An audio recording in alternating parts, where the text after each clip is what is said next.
সন্ধ্যা বন্ধুরা, welcome back my channel আরজুবি family. আশা করি তোমরা সবাই অনেক ভালো আছো।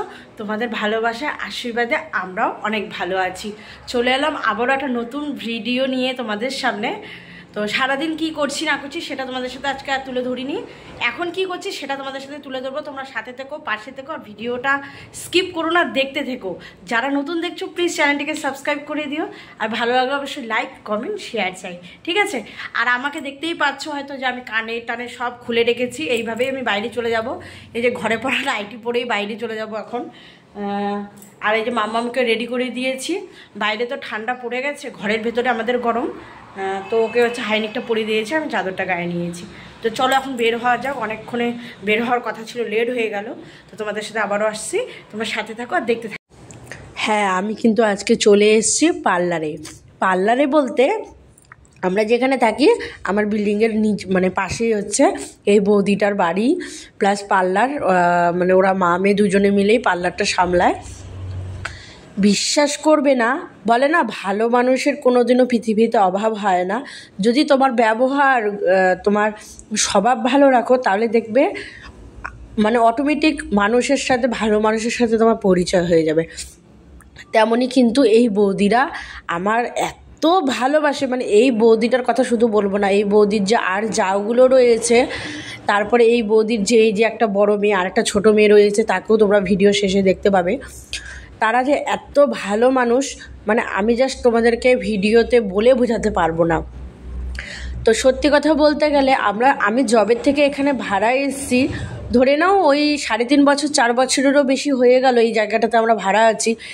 এত সুন্দর একটা ভালোবাসার বন্ডিং তৈরি হয়ে গেছে ওদের সাথে আমার, মানে জাস্ট আমি মানে বৌদিটার সাথে না আমি মানে এত কিছু শেয়ার করি, হয়তো তোমরা আমার মুখ দেখে বুঝতেই পারছো। আমি তো সমানে বকবক করতেই থাকি, কিন্তু ওই বৌদিও কিন্তু কম যায় না। আমরা কিন্তু প্রচুর গল্প করি।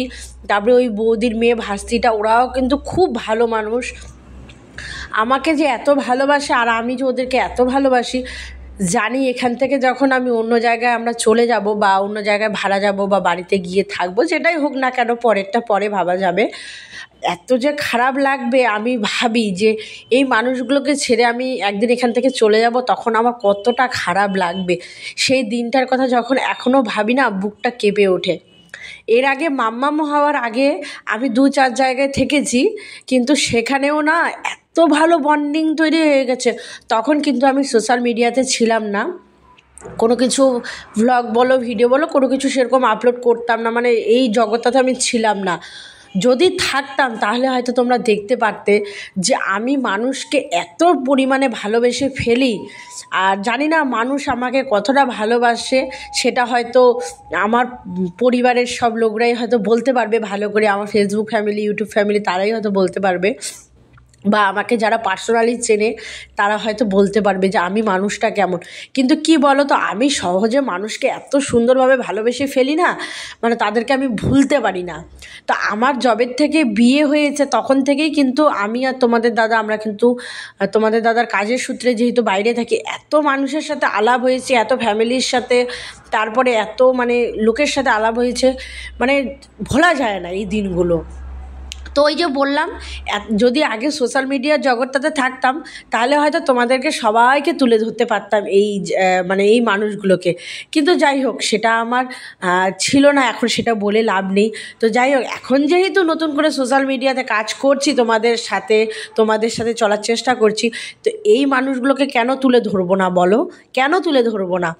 আমি চাই যে এই মানুষগুলো আমার সারা জীবন আমার ভ্লগের মাধ্যমে স্মৃতি হয়ে আমার ভিডিওতে থেকে যাক। আগামী দিনগুলোতে যখন আমার মাম্মাম বড় হবে, সেও দেখবে মাম্মাম কিন্তু আমার এই বৌদিকে মামি বলে ডাকে, আর এই ভাস্তিটাকে দিদি বলে ডাকে। খুব ভালোবাসে, মানে তোমাদেরকে জাস্ট বলে বোঝাতে পারবো না। মানে সত্যি কথা বলতে গেলে, আমার মাম্মাম যখন হয়নি তার আগের থেকে ওদের সাথে আমার এত সুন্দর ঘনিষ্ঠ পরিচয়, এত সুন্দর সম্পর্ক না, মানে যার জন্য মানে কি বলবো আমি, মানে এদেরকে আমি কোনো দিনও ভুলতে পারবো না। এত সুন্দর এদের সাথে সম্পর্ক আমার না, সত্যি। এখন তোমাদের সাথে যে ভিডিওটা এডিট করে ছাড়ছি, এখনও বলতে মানে বুকটা কেঁপে উঠছে যে এই বৌদি এদেরকে সবাইকে ছেড়ে আমি এখান থেকে চলে যাব, তখন কতটা কষ্ট পাবো। খুব খারাপ লাগে, আমার না কান্না বেরিয়ে আসে। আমি না একখান থেকে যখন আরেকখানে চলে যাই খুব কান্না বেরিয়ে আসে। আসলে সবাইকে এত নিজের করে ভেবে নেই তো, এটাই আমার মনে হয় মানে এই যে কষ্টের কারণটা। তো যাই হোক, সত্যি কথা বলতে অনেক দিন থেকে একটু চুলের ট্রিটমেন্ট করা হয় না, আর প্রচুর পরিমাণে চুল উঠছে, প্রচুর পরিমাণে। মানে আমার না চুলগুলো একদম পাতলা হয়ে গেছে, আর চুল উঠে উঠে একদম শেষ হয়ে গেছে। এত এত চুল ঘরের মধ্যে পড়ে, তোমরা না দেখলে বুঝতে পারবে না এত পরিমাণে চুল মানে পড়ে। একদিন তোমাদেরকে অবশ্যই দেখাবো, মানে একবার চুল আঁচড়ালে এত পরিমাণে চুল পড়ে, তাহলে ভাবো যদি আমি 2-3 বারে চুল আঁচড়াই সারাদিনে, তাহলে কত চুল পড়ে। তো অনেক দিন থেকে চুলের একটু ট্রিটমেন্ট করা হচ্ছিল না, তো একটু হেয়ার স্পা করতে গেছিলাম, তার সাথে একটু ফেসিয়ালও করেছি। আর হচ্ছে তোমার সত্যি কথা বলতে গেলে আমি না মানে কোনো কিছু না করার এখন টাইম হয় না। মানে একটু যে ফেস প্যাক বানিয়ে মুখে লাগাবো, একটু হেয়ারটা ট্রিটমেন্ট করবো, হেনা টেনা করবো। তোমরা তো দেখোই আমরা মাম্মামটাকে নিয়ে কবে থেকে ভুগছি, তোমাদের দাদাকে নিয়ে ভুগছি। মানে আমার নিজের শরীরটা ভালো যায় না, আর সংসারের এত কিছু কাজের মধ্যে না, এত টেনশনের মধ্যে আর না নিজের জন্য সময় বের করতে একদমই পারি না। তো তোমাদের দাদাকে বলে টোলে একটু হচ্ছে তোমার বলেছি যে তুমি টাকা পয়সা কিছু একটা দাও আমাকে, একটু আমি পার্লার থেকে এগুলো করে আসি। তো যাই হোক, এই পার্লারে এসেছি বৌদির কাছে একটু ট্রিটমেন্ট করতে। তো তোমাদের সাথে এই ভালো মানুষগুলোকে আজকে পরিচয় করি। যাই হোক, তোমরা কিন্তু জানাবে কেমন লাগলো আমার এই ভালোবাসার মানুষ দুটার সাথে আজকে পরিচয় হয়ে, ঠিক আছে? আমি তো অ্যাকচুয়ালি এত বক বক করি, সেটা তো তোমরা দেখতেই পাচ্ছ, ননস্টপ কথা বলেই যাচ্ছি, ওরা কাজ করে যাচ্ছে আর আমি কথা বলে যাচ্ছি। আমি না মানুষটা এরকমই গো, সত্যিকারই এরকমই। আমি জানি না আমি এরকম কেন, কিন্তু আমি না এরকমই, এত কথা বলতে ভালোবাসি, এত বকবক করতে ভালোবাসি, কি বলবো। আর দেখো আমি একদম মানে এত পরিমাণে মোটা হয়ে গেছি, নিজেকে ভিডিওটাতে দেখে এত পরিমাণে খারাপ লাগছে, এত মোটা হয়ে গেছি আমি। মাম্মামটা আমার হওয়ার পরে দেখো গাল মুখ শরীর একদম ফুলে গেছে। আমি তো ভাবছি তাই আমি এত মোটা হয়ে গেছি, মানে হয়তো আজকে ভিডিওটা না করলে জানতেই পারতাম না যে আমি মোটা হয়ে গেছি। এমনিতে তো জানি যে ভুঁড়িটা প্রচুর পরিমাণে বেড়ে গেছে, কিন্তু এখন তো দেখছি গাল মুখ শরীর এত ভরে গেছে, আমি তো দেখে জাস্ট নিজেকে আমার খারাপ লাগছে। আমি একটু নিজের জন্য সময়ও বের করতে পারছি না, যে একটু নিজের জন্য এক্সারসাইজ বা অন্য কিছু করব, যে যার জন্য আমার মানে শরীরটা একটু কমবে। আমি কী যে করব ভেবেই পাচ্ছি না। তোমাদের সাথে অনেক কিছু আজকে শেয়ার করলাম। তো আমাকে কিন্তু প্রথমে একটু লজ্জাই পাচ্ছিল বৌদি আর ওই মানে এই ভাস্তিটা, যে আন্টি তুমি ভিডিও করছো। আমরা হ্যাঁ বাবা আমি ভিডিও করছি, আমার এই ভিডিওটা থেকে যাবে, অসুবিধা নেই, আমি সেরকম কিছু করবো না, আমি বলেই নিয়েছি। তারপরে যাই হোক এই যে ভিডিওটা করে নিয়েছি, তো বৌদির সাথে কথা বলছি, প্লাস হচ্ছে তোমার আসলে কি বলো তো, পুজোর সময় চুলটা কালার করেছি, তো চুলটা এত পরিমাণে ড্রাই হয়ে গেছে আমার, মানে খুব মানে চুল উঠছে, খুব খারাপ পরিস্থিতি হয়ে গেছে। তো ভাবলাম যে একটু খুশকিও হয়ে গেছে মাথাতে, যার জন্য একটু ট্রিটমেন্টটা করতে চলে এসেছি। তো অ্যাকচুয়ালি কিন্তু এই ভিডিওটা আমার অনেক আগের করা, আর ভিডিওটা আজকে আমি ছাড়ছি। তাও ধরে নাও আমি হচ্ছে যবে বাড়ি থেকে এখানে এসেছিলাম ওই নভেম্বর মাসের ভিডিও এটা। তো এতদিন একদম মানে সময়ের অভাবে, তার মধ্যে অসুস্থতার জন্য একদমই ভিডিওটা ছাড়া হয়নি। তো আজকে তোমাদের সাথে ভিডিওটা শেয়ার করলাম। তো সত্যি কথা বলতে আমার না খুবই ভালো লাগে যে ভালোবাসার মানুষদেরকে যখন তোমাদের সাথে পরিচয় করিয়ে দিই না, আমার খুব ভালো লাগে। তাই আমি সবসময় চেষ্টা করি যে আমার এই মানে মুহূর্তগুলোকে যাতে আমি সবার সাথে শেয়ার করতে পারি, তাই কিন্তু তোমাদের সাথে আজকে শেয়ার করলাম। তো দেখতেই পাচ্ছ ওদিকে আমি কিন্তু কাজ চলছে, আর আমি আমার মনে অনেক কিছু চিন্তাভাবনা করছি। আমার মুখটা দেখে তোমরা বুঝতেই পারছো আমি অনেক কিছু চিন্তাভাবনা করছি।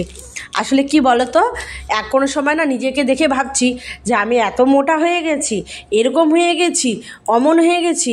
আবার কোনো সময় ভাবছি যে হচ্ছে তোমার বাড়ির কথা চিন্তা করছি, মেয়ের কথা চিন্তা করছি। বুঝতেই পারো মেয়েদের তো কত রকম কাজ থাকে। আর তোমাদেরকে তো প্রথমেই বলেছি বাড়ি পরা নাইটি পরে আজকে চলে এসেছি। হ্যাঁ আমি আজকে বাড়ি পরা নাইটি পরেই চলে এসেছি। আসলে যেহেতু হেয়ার স্পা করবো, ফেশিয়াল টেশিয়াল করবো ভেবেছি, তো ভালো কিছু পরলে সেটা কাজটা ভালো হতো না, ভিজে যায়। তো যেহেতু 1-2 পা রাস্তা, তার জন্য আমি হচ্ছে তোমার এই নাইটিটা পরে আজকে চলে এসেছি। তো আমি কিন্তু অনেক গল্প করছি, এই যে এই বৌদির এটা ছোট মেয়ে, এই ভাস্তিটাও কিন্তু খুব ভালো মানুষ। আর মানে কি বলবো, মানে ওরা সবাইকে হেল্প করে, ওরা পার্লারে কাজ করে, খুব ভালো লাগে আমার এটাই। যে বৌদিকে দুই মেয়ে খুব সাহায্য করে। তো এই বড় ভাস্তিটা তো বড়ই হয়ে গেছে, তোমরা দেখতেই পাচ্ছ। ওর সাথেও আমার মানে খুব ভালো বন্ডিং, প্লাস হচ্ছে তোমার ওর মার সাথে তো আরও ভালো বন্ডিং। তো যাই হোক, অনেক কথা শেয়ার করতে করতে দেখো আমার হেয়ারে কাজ কিন্তু হয়ে গেছে।